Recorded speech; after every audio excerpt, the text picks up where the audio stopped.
To solve this kind of question, always learn formulas which is taught in theory, that how for all is distributed over and see for all x, px and qx. How for all will be distributed over and for all x, px, this and I will write here, then again for all x, qx. This is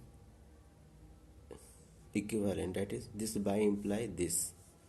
Again, how there exists x is distributed over OR operation. This is also by imply there exists x px or there exists x qx. Now the question is how for all will be distributed over OR.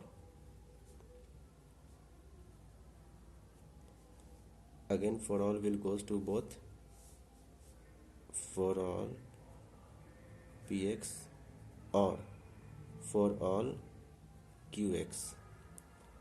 Now there exists x, how there exists is distributed over and. Here we are using AND operation. Now there exist will be goes to both, there exists x px and there exists x qx. This time it is only single implication in one direction, and this goes from here to here. This goes from here to here. So using these four formula you can say the correct option. See, if you look carefully, this resembles option C.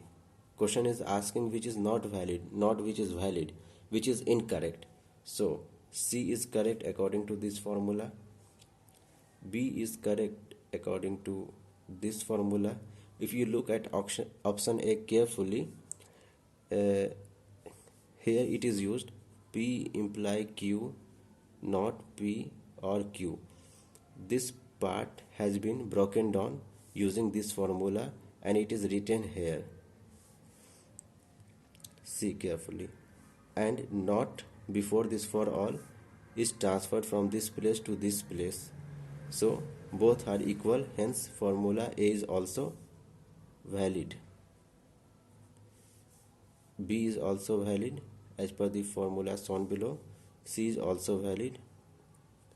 If you look D part and this formula, D is just opposite of what the formula has been taught in theory. So D is invalid. So D is the correct answer, not valid.